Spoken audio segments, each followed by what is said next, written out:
Hello dear students, chapter 11 ના આપણે last topic તરફ જઈએ છીએ. ડેવિસન અને ગરમનનો પ્રયોગ. બે પ્રશ્ન છે. પહેલા પ્રશ્નની અંદર જે એનો એક્સપેરિમેન્ટ છે એ સમજાવવાનો છે, અને જે સેકન્ડ ક્વેશ્ચન તમને જે આપેલો છે એની અંદર તમારે એના રિઝલ્ટ્સ એટલે કે એના પરિણામ સમજાવવાના છે. આમ તો વર્ષ 2020-2021ના વિદ્યાર્થીઓ માટે આ પ્રશ્ન કેન્સલ છે, બરાબર. પરંતુ આના કેટલાક પરિણામો એટલે કે સૂત્ર છે એ આપણે JEE અને નીટ ગુજકેટમાં ઉપયોગી થાય એવા છે, એટલે એનો અભ્યાસ આપણે કરીશું. તો સ્ટાર્ટઅપ કરીએ. સૌપ્રથમ જે આખી રચના છે એને નિર્વાત ચેમ્બરમાં રાખેલી હોય છે. નિર્વાત ચેમ્બર એટલે શૂન્ય અવકાશ, બરાબર. અંદર કોઈ એર એન્ટર ના થઈ શકે એવી રચનાની અંદર ટોટલ આપણે આ સ્ટ્રક્ચર આખું ઊભું કરેલું હોય છે, જેમાં આપણે જે ઇલેક્ટ્રોન છે એની તરંગ પ્રકૃતિ જાણી શકાય. આના પરથી આપણે ઇલેક્ટ્રોન છે એની તરંગ પ્રકૃતિ જાણી શકાય છે. અને આ પ્રેક્ટિકલ કરવા બદલ ડેવિસન અને ગરમર આ બંને સાયન્ટિસ્ટને નોબેલ પારિતોષિક મળેલું છે, નોબેલ પ્રાઇઝ મળેલું છે, બરાબર. તો સૌપ્રથમ રચના અહીંયાથી આપણે સ્ટાર્ટ કરીએ. તો અહીંયા ઇલેક્ટ્રોનની એક ગન આપેલી હોય છે, અને જે ઇલેક્ટ્રોન ગન છે એને લો વોલ્ટેજ સાથે એટલે કે નીચા વિદ્યુત દબાણ, બરાબર, વિદ્યુત સ્થિતિમાન, નીચું વિદ્યુત સ્થિતિમાન એને લો ટેન્સાઇલ ઇંગ્લિશમાં કહેવાય, એની સાથે આ ઇલેક્ટ્રોન ગન જોડેલી હોય, બરાબર. અહીંયા આ કોઇલ જેવી જે રચના તમને આપેલી છે એ ફિલામેન્ટ છે, અને એ ફિલામેન્ટ ઉપર બેરિયમ ઓક્સાઇડનું પડ હોય. શું હોય? બેરિયમ ઓક્સાઇડનું પડ હોય, બરાબર. હવે જે આ સમગ્ર રચના છે એને અહીંયાથી જેવો તમે લો વોલ્ટેજ આપો, બરાબર, નીચો તમે વિદ્યુત દબાણ એટલે વિદ્યુત સ્થિતિમાન જેવો અને તમે ગનને પ્રોવાઈડ કરો તો આમાંથી ઇલેક્ટ્રોન્સ છે એ ઇલેક્ટ્રોન બહાર નીકળે, બરાબર. હવે ઇલેક્ટ્રોન બહાર નીકળે છે એને મારે પ્રવેગિત કરવા છે, એને વધારે એક્સેલરેશન આપવું છે. તો શું કરીશું? આ રચના છે એને ટોટલી હાઈ વોલ્ટેજ સાથે એટલે ઊંચા વિદ્યુત દબાણે ઉપરની જે સર્કિટ દ્વારા એને ઊંચું વિદ્યુત દબાણ આપવામાં આવે છે. તો આ રચના શું છે? એક પાતળો નળાકાર લેવાનો, અને નળાકારની વચ્ચે એકદમ કાણું હોય, હોલ હોય, એકદમ નાનું પતલું કાણું પાડવાનું, જેથી શું થાય? ઇલેક્ટ્રોન છે એ આ રીતે આમ જે વિંખાઈ જતા હોય, બરાબર, એ એક જ સમૂહ મારે એનું બીમ બને, ઇલેક્ટ્રોનનું બીમ બને, બરાબર. એટલે ઇલેક્ટ્રોન ગન દ્વારા ઇલેક્ટ્રોન બીમ બને, જેને ઇલેક્ટ્રોન કિરણ પુંજ કહેવાય છે. એ ડાયરેક્ટ નિકલ જે ટાર્ગેટ છે એટલે કે અહીંયા નિકલ ધાતુ છે એના પર ડાયરેક્ટ અથડાય. તો નિકલની અંદર એના પરમાણુ હોય, બરાબર. એના પરમાણુ એટલે કે નિકલના સ્ફટિકના જે પરમાણુ છે, ઇલેક્ટ્રોન છે, આમાંથી જે ઇલેક્ટ્રોન પાછા ઉત્સર્જિત થાય, અથડાય, એ તો બધી દિશામાં વિખેરાઈ જતા હોય, બરાબર. તો બધી દિશામાં વિખેરાય છે એનું મારે એટેન્ડન્સ લેવાની છે, એની હાજરી લેવાની છે. તો હાજરી માટે આમ ફરી શકે તેવું કલેક્ટર જોઈએ. કલેક્ટર શું કરે? કલેક્ટ કરે ઇલેક્ટ્રોન્સ, એની હાજરી બતાવે, એની એટેન્ડન્સ બતાવે, બરાબર. તો આમ ફરી શકે તેવું કલેક્ટર્સ હોય, બરાબર, જેથી કરીને અહીંયાથી ઇલેક્ટ્રોન જેવી રીતે ગમે તે જગ્યાએ અહીંયા પાછા ફરે, અહીંયા પાછા ફરે, તો કલેક્ટર દ્વારા કલેક્ટ થઈને એની હાજરી નોંધાય. હાજરી ખબરવી કેવી રીતે પડે? તો એની સાથે સંવેદિત ગેલ્વેનોમીટર પણ જોડેલું હોય, અને ગેલ્વેનોમીટરનું બેટા કામ છે કે જે વિદ્યુત પ્રવાહ છે એની ફક્ત હાજરી તમને બતાવે, બરાબર. તો વિદ્યુત પ્રવાહની હાજરી એટલે વિવર્તિત ઇલેક્ટ્રોનનું આ પુંજ આ ડિટેક્ટર અથવા કલેક્ટર સાથે અથડાય અને ગેલ્વેનોમીટર છે એની અંદર વિદ્યુત પ્રવાહની હાજરી તમને જોવા મળે. આ સમગ્ર રચના થઈ.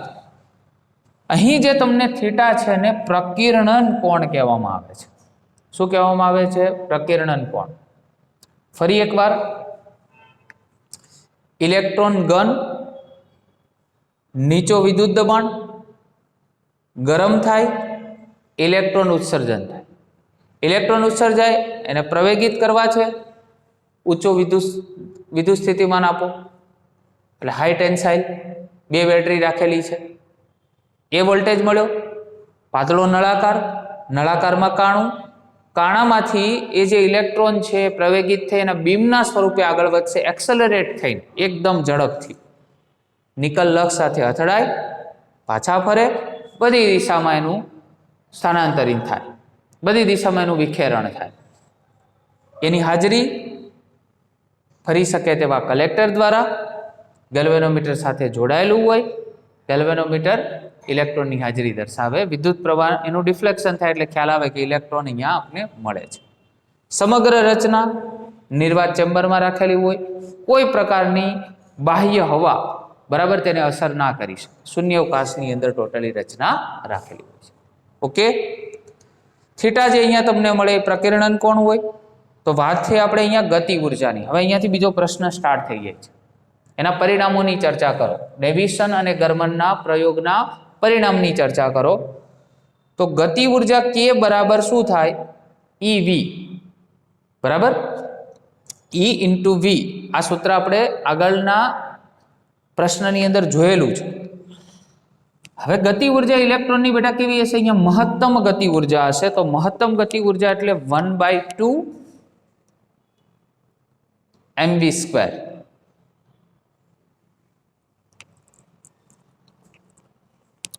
તો 1/2 mv² is equal two EV. એને વેગમાનમાં કન્વર્ટ કરવું છે તો અહીંયા m વડે હું ગુણું છું અને m વડે ભાગી શકાય આ સૂત્રને. ઉપર તમે જાણો છો mv એ કોનું સૂત્ર છે? વેગમાનનું, એટલે p² લખી શકાય m અને ઈવી બરાબર.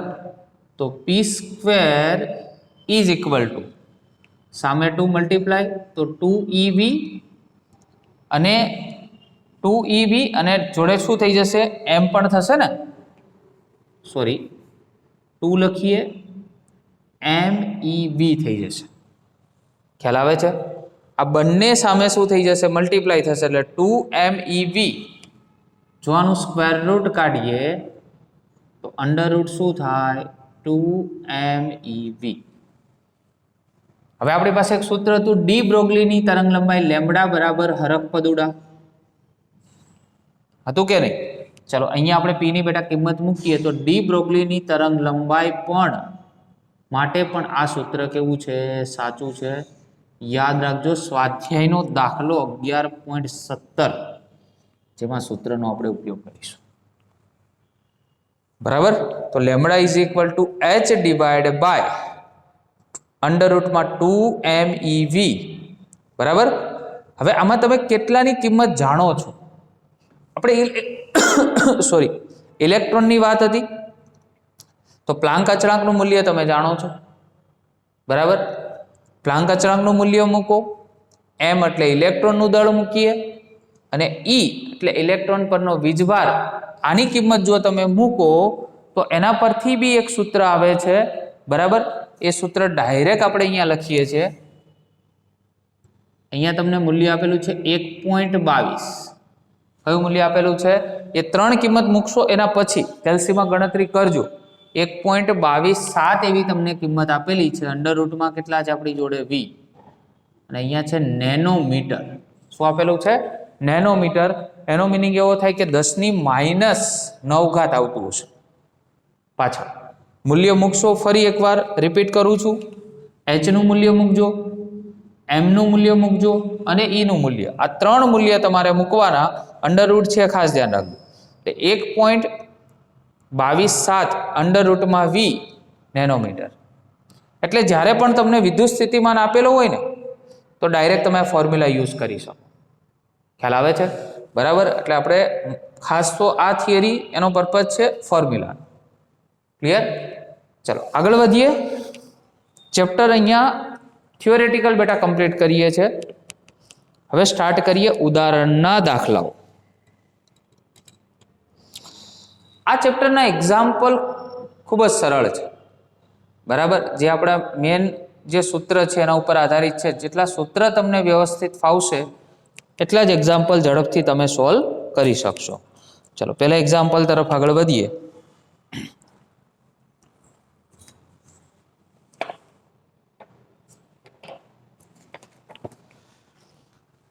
લેસર વડે 6×10⁻14 આવૃત્તિનો એકરંગી પ્રકાશ, બરાબર, આવૃત્તિ તમને આપેલી છે, આવૃત્તિને આપણે ન્યુ કહીએ છીએ, 6×10⁻14 હર્ટ્ઝ, બરાબર, પ્રકાશ ઉત્પન્ન થાય છે અને ઉત્સર્જાયેલ પાવર તમને આપેલો છે, ખાસ તમે બુક જોડે રાખજો, બરાબર, 2×10⁻³ આપેલું છે. તો પ્રકાશની કિરણાવલીમાં રહેલા ફોટોનની ઉર્જા લો. પહેલું પૂછ્યું છે ફોટોનની ઉર્જા, બરાબર, સૂત્ર તમે જાણો છો, અને ઉર્જા દ્વારા સરેરાશ રીતે 1 સેકન્ડ દીઠ કેટલા ફોટોન એટલે નંબર ઓફ ફોટોન્સ, એટલે n તમારે શોધવાના છે. માર્ચ 2020ની પરીક્ષાની અંદર પૂછાઈ ગયેલો દાખલો. અથવા ઘણી વખત શું કરે છે કે કોઈ ઉદાહરણના જ્યારે તમને દાખલાઓ આપેલા હોય અને એમાં કોઈ નાનો એક્ઝામ્પલ હોય તો નાના એક્ઝામ્પલને MCQ બનાવી દે છે. એવી રીતે પણ પ્રશ્ન પૂછાય, એટલે ધ્યાન રાખજો, બરાબર. ચલો, દરેક ફોટોનની ઉર્જાનું આપણી પાસે સૂત્ર શું હતું? દરેક ફોટોનની ઉર્જા E બરાબર આપણી જોડે ફોર્મ્યુલા છે hν, બરાબર ને. ચાલો, તો h એટલે પહેલા તો પ્લાન્કનો અચળાંક, એટલે એ આપણે ખ્યાલ હોય, બરાબર. 6.63 આપણે લઈએ ગુણ્યા 10⁻34, 6.63 ગુણ્યા 10⁻34 અને 6 ગુણ્યા 10⁻14. કેલ્સીનો યુઝ કરીએ.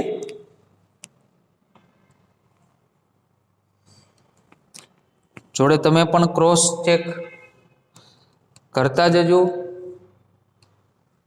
જો કોઈ મિસ્ટેક આવતી હોય તો કમેન્ટમાં જણાવવું.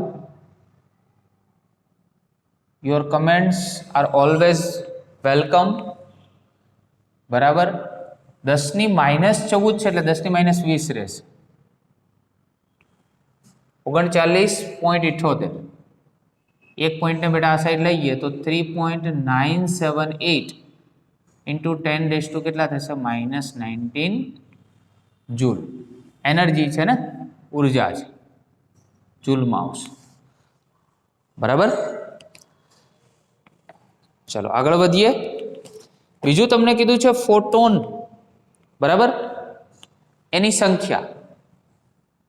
તો સૂત્ર હતું આપણી જોડે ફોટોનની સંખ્યા માટેનું, પણ એકમ 1 સેકન્ડ દીઠ કીધું છે, એટલે પાવર બરાબર ફોટોનની સંખ્યા ગુણ્યા એની ઉર્જા, બરાબર.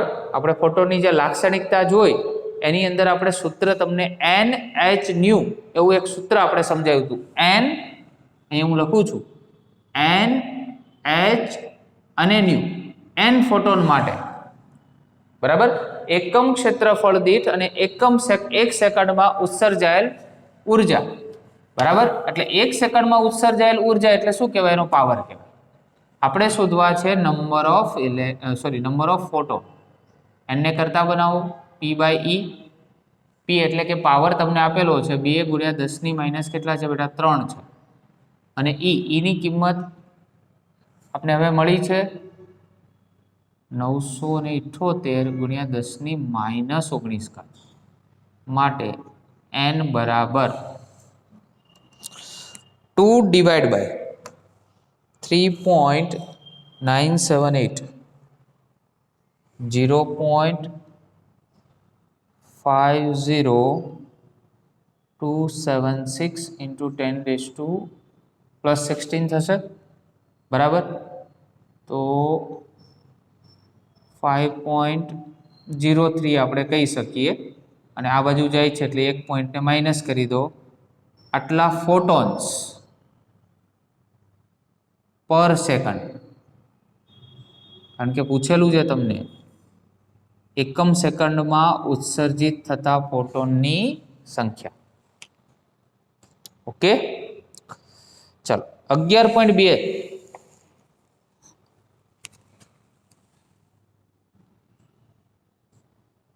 11.2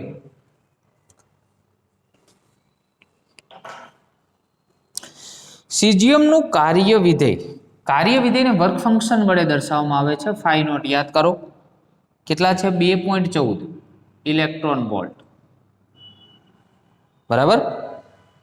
હવે ઇલેક્ટ્રોન વોલ્ટ આપેલું હોય અને બીજા બધા એકમો જો એસઆઈ એકમમાં આપેલા હોય, એટલે કે ઇલેક્ટ્રોન વોલ્ટ મેં જૂલમાં કન્વર્ટ કરવું હોય તો 2.14 ગુણ્યા 1.6 ગુણ્યા 10⁻⁻⁹ જૂલ. બરાબર ને? કેટલા વડે મલ્ટીપ્લાય કરવાનું? આ સંખ્યા વડે. યાદ રાખજો, ઇલેક્ટ્રોન વોલ્ટને જૂલમાં કન્વર્ટ કરો છો ત્યારે. કરીએ મલ્ટીપ્લાય.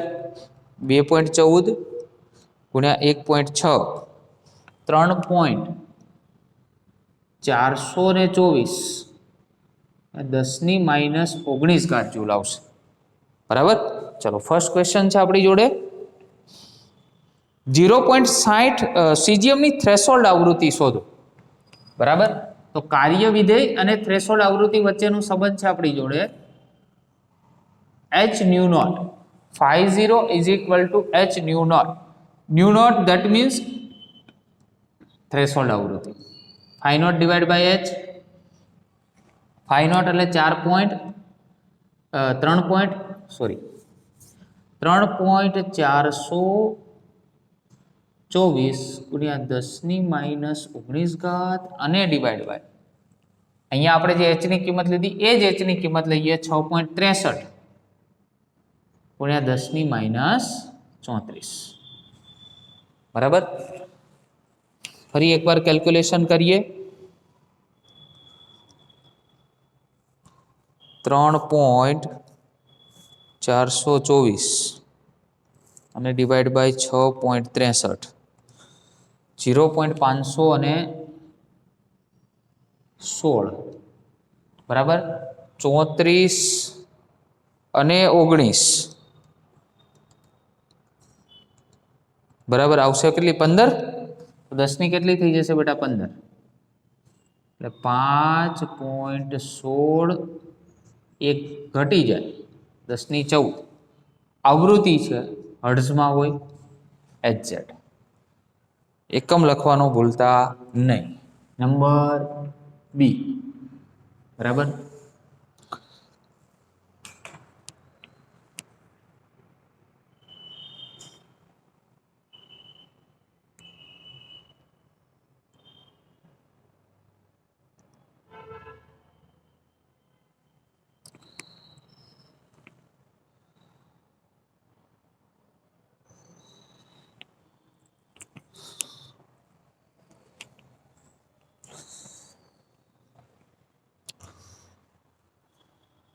.60 વોલ્ટના સ્ટોપિંગ પોટેન્શિયલ, એટલે સ્ટોપિંગ પોટેન્શિયલ મતલબ V naught, capital V naught 0.60 volt આપેલા છે. સ્ટોપિંગ પોટેન્શિયલ દ્વારા ફોટો ઇલેક્ટ્રોન્સ પ્રવાહ શૂન્ય થતો હોય તો આપાત પ્રકાશની તરંગ લંબાઈ શોધો. હવે સ્ટોપિંગ પોટેન્શિયલ આવે એટલે આપણે ખબર છે, થિયરીમાં ભણ્યા કે આપાત પ્રકાશ જે વિદ્યુત પ્રવાહ ઉત્પન્ન થાય છે એને શું કરે છે? સ્ટોપ કરી દે છે. ઓકે. તો આપણી પાસે સૂત્ર હતું, સૂત્ર યાદ આપણે રખાયું હતું. હાઉ આર યુ, કેમ છો, ફાઇન. h ન્યુ છે that means how are you, કેમ છો અને ફાઇન.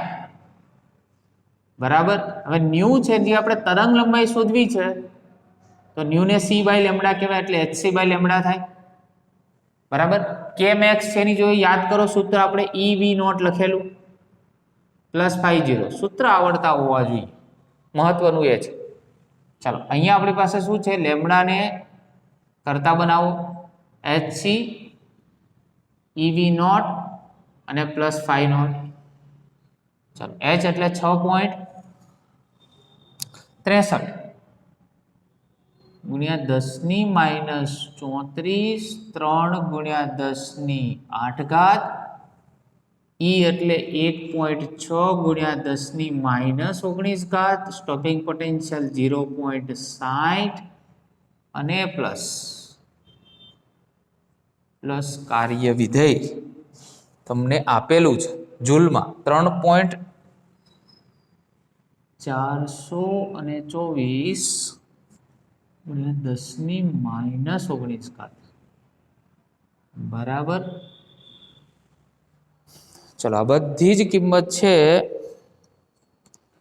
જેની આપણે ગણતરી કરવાની છે. તો ઉપર પહેલા તો 6.63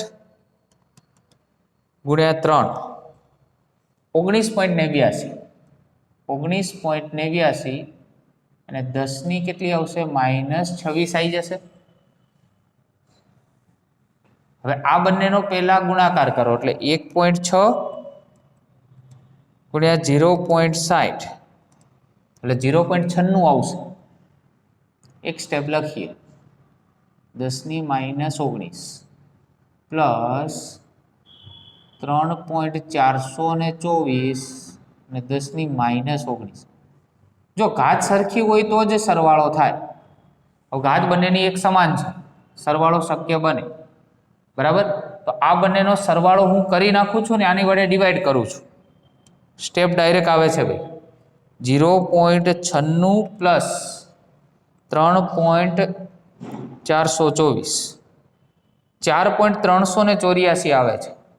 4.384 0.89 ભાગ્યા 4.384 4.53 આવે છે.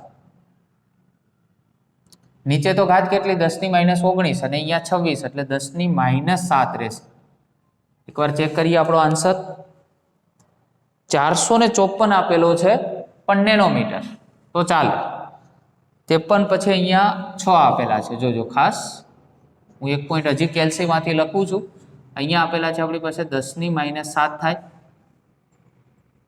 હવે 2 પોઈન્ટ જો આ બાજુ ખસેડું તો 453.6 2 પોઈન્ટ ખસેડ્યા એટલે 10⁻⁹ થાય અને 453.6 એટલે લગભગ 454 કહેવાય. ઓકે. અને 10⁻⁹ એટલે નેનો અને તરંગ લંબાઈ છે એટલે મીટરમાં હોય એટલે નેનોમીટર. 454 નેનોમીટર તમારો ફાઇનલ આન્સર આપેલો. ચલો આગળ વધીએ. 11.3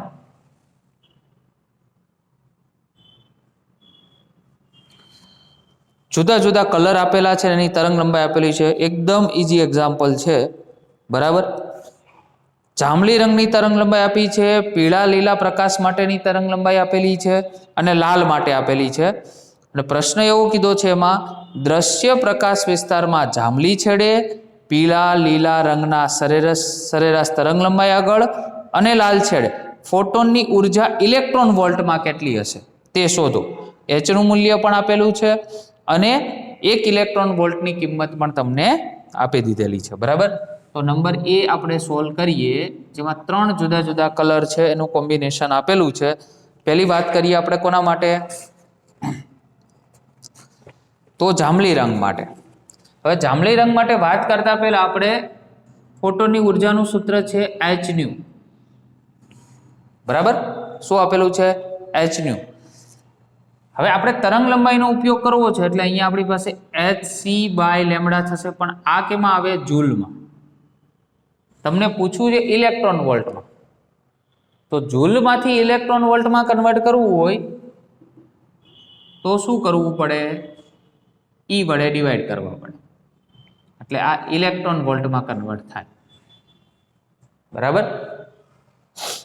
પરંતુ ઇલેક્ટ્રોન વોલ્ટમાંથી જૂલમાં કન્વર્ટ કરવું હોય તો 1.6 ગુણ્યા 10⁻⁹ ઘાત વડે ગુણવું પડે. આમાંથી ઉલટું જવું છે, જૂલમાંથી ઇલેક્ટ્રોન વોલ્ટમાં જવું છે એટલે ભાગવું પડે. તો આપણું મેન સૂત્ર થયું. પહેલો કલર આપેલો છે આપણે જાંબલી. જાંબલી રંગ માટે 2 કલર માટેની ગણતરી હું કરાવું છું, ત્રીજાની તમારે જાતે કરવાની છે. તરંગ લંબાઈ તમને બેટા આપેલી છે 390 નેનોમીટર. એકદમ ઈઝી એક્ઝામ્પલ છે, ફક્ત કિંમતો મૂકવાની છે. જો ઈ એચ માટેની કિંમત પણ 6 પોઈન્ટ તમને આપેલી છે 63 વાળી કિંમત 10⁻⁻34 સી તમે જાણો છો 3 ગુણ્યા 10⁸ અને ડિવાઈડ બાય ઈ એટલે 1.6 ઇન્ટુ 10⁻⁻19 અને lambda that means 390 nano that means 10⁻⁹ ચલો કરીએ ગણતરી.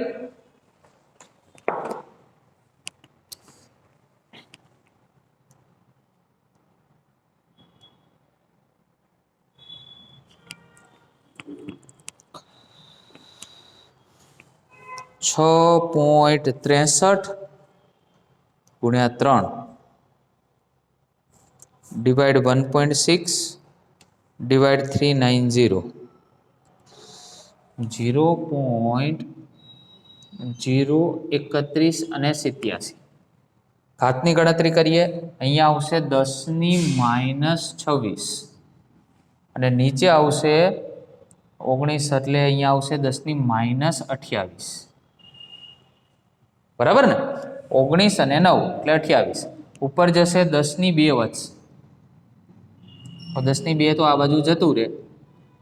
બરાબર 1 ને 2 એટલે 3.187 ઇલેક્ટ્રોન વોલ્ટ.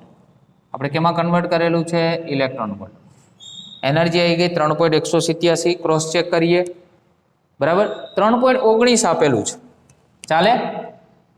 3.187 છે, 3.19 લખી દઈએ ઇલેક્ટ્રોન વોલ્ટ. બીજો રંગ તમને આપેલો છે લીલો, પીળો અને લીલો. એના માટેની તરંગ લંબાઈ તમને કેટલી આપેલી છે? 550 નેનોમીટર.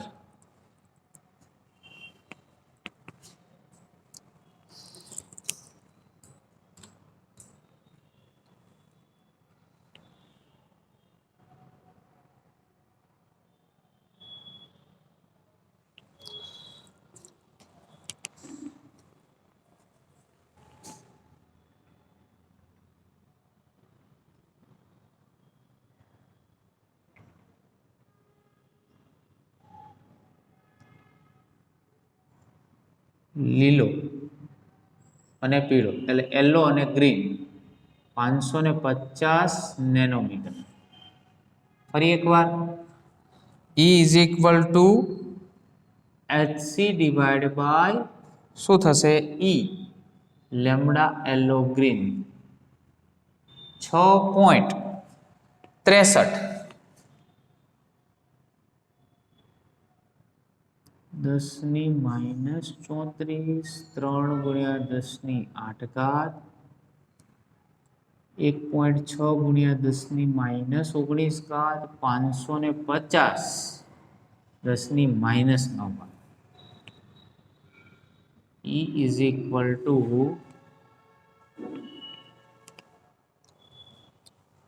6.63 ગુણ્યા 3 ગુણ્યા 1.6 ગુણ્યા 550 17503.2 બરાબર. અને અહીંયા તો કેટલા રહેશે આપણી પાસે? ફરી એકવાર આપણે કેલ્ક્યુલેશન કરીએ. 6.63 ગુણ્યા 3 ડિવાઈડ 1.6 ડિવાઈડ 550. થોડો આન્સરમાં મિસ્ટેક છે. 0.02260 ઇન્ટુ 10⁻, સેમ અહીંયા 2 હતું એ રીતે 2 આવશે ને. ચલો તો E ઇઝ ઇક્વલ ટુ 2 આ બાજુ જવા દો 2.260 ઇલેક્ટ્રોન વોલ્ટ. ત્રીજા લાલ રંગ માટે ની ગણતરી હું તમને જાતે આપું છું. સેમ કરવાનું છે, ફક્ત એમાં તરંગ લંબાઈ તમને આપેલી છે 760 નેનોમીટર. ખાસ યાદ રાખજો, નેનોમીટરને કન્વર્ટ કરવાનું ભૂલશો નહીં. 10⁻9 એની કિંમત ગણતરી કરજો. બરાબર. ગણતરીના અંતે હું જવાબ લખી દઉં છું. 1.64 આવશે ઇલેક્ટ્રોન વોલ્ટ. બરાબર. સેમ કેલ્ક્યુલેશન બેટા કરવાની છે. એ નંબર ક્લિયર થાય છે. બી નંબરની અંદર એક ટેબલ આપેલું છે, ધાતુ આપેલી છે CS, K અને Na, અને અહીંયા કાર્યવિધિ આપેલું છે ઇલેક્ટ્રોન વોલ્ટમાં, કાર્યવિધિ બરાબર, એને શું કહેવાય? ફાઈ નોટ ઉર્જા છે ઇલેક્ટ્રોન વોલ્ટમાં 2.14, 2.30 અને 2.75.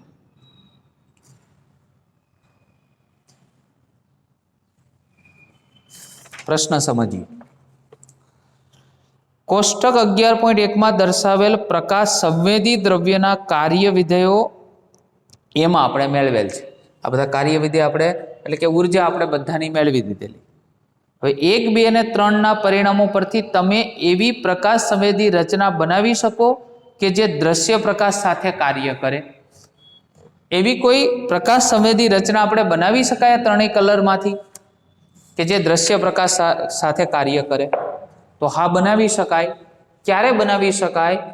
કે આ 3 કલરની જે તમને ઉર્જા અહીંયા મળે છે એ જો એના કાર્ય વિધેય જેટલી અથવા એનાથી વધારે હોય, આવું આપણે થિયરીમાં પણ સમજાવેલું છે બરાબર, એના વર્ક ફંક્શન જેટલું અથવા એનાથી વધારે હોય તો એ બનાવી શકાય. એવું કેમાં શક્ય બને છે? તો સૌથી પહેલું આપણે જાંબલી રંગ માટે 3.19 ઇલેક્ટ્રોન વોલ્ટ મેળવેલું છે. એ આ ત્રણેય માટે વધારે છે. જો યાદ રાખજો કે પ્રકાશ સંવેદી રચના ત્યારે જ બનાવી શકાય, અહીંયા લખી દઈએ છીએ, પ્રકાશ સંવેદી રચના બનાવવા માટે જરૂરી ઉર્જા એ કાર્ય વિધેય જેટલી અથવા વધારે હોવી જરૂરી છે, અને જે જાંબલી રંગ માટે શક્ય છે. બાકી જુઓ તો આ બંનેનું લીલા પીળાનું કોમ્બિનેશન છે 2.260, 2.260 છે. તો આના માટે વધી જાય છે પણ આ બંને માટે નથી વધતું બરાબર, એટલે એ શક્ય ના બને. આપણે તો ત્રણેયને કમ્પેરેટિવલી આપણે ત્રણેયનું કમ્પેરિઝન કરીએ તો જાંબલી રંગ છે એનું કાર્ય વિધેય કેટલું આવે છે? 3.19, જે વધારે છે જો ત્રણેય કરતા. એટલે પ્રકાશ સંવેદી રચના જાંબલી રંગમાંથી તમારે કોઈ બનાવવું હોય, એમાંથી કોઈ તમારે એવું સાધન બનાવવું છે પ્રકાશ સંવેદી સાધન, તો એ બનાવી શકે. ક્લિયર? તો આ કન્ડિશન થઈ. આમાંથી બી તમને કોઈ એક MCQ પૂછાઈ શકે. તમને આ રીતે કોઈ એક તરંગ લંબાઈ આપી દે, એ તરંગ લંબાઈ ઉપરથી તમારે ઉર્જા શોધવાની. પછી આ રીતે તમને કોઈ ધાતુ આપે, એમાં એકનું જો આપે કે પ્રશ્ન પૂછે કે આમાંથી પ્રકાશ સંવેદી રચના બનાવી શકાય કે ના બનાવી શકાય, તો યાદ રાખજો જે તમે ઉર્જા શોધો છો એ ઉર્જા આપેલું કાર્ય વિધેય છે એના જેટલું અથવા એનાથી વધારે હોય તો જ બનાવી શકાય, અધરવાઇઝ બને નહીં. બરાબર? તો આજે આપણે 11.3 સુધીના ઉદાહરણના દાખલાઓ કર્યા. બરાબર? નેક્સ્ટ લેક્ચરથી આપણે નેક્સ્ટ એક્ઝામ્પલ તરફ આગળ વધીશું. Okay, thank you very much.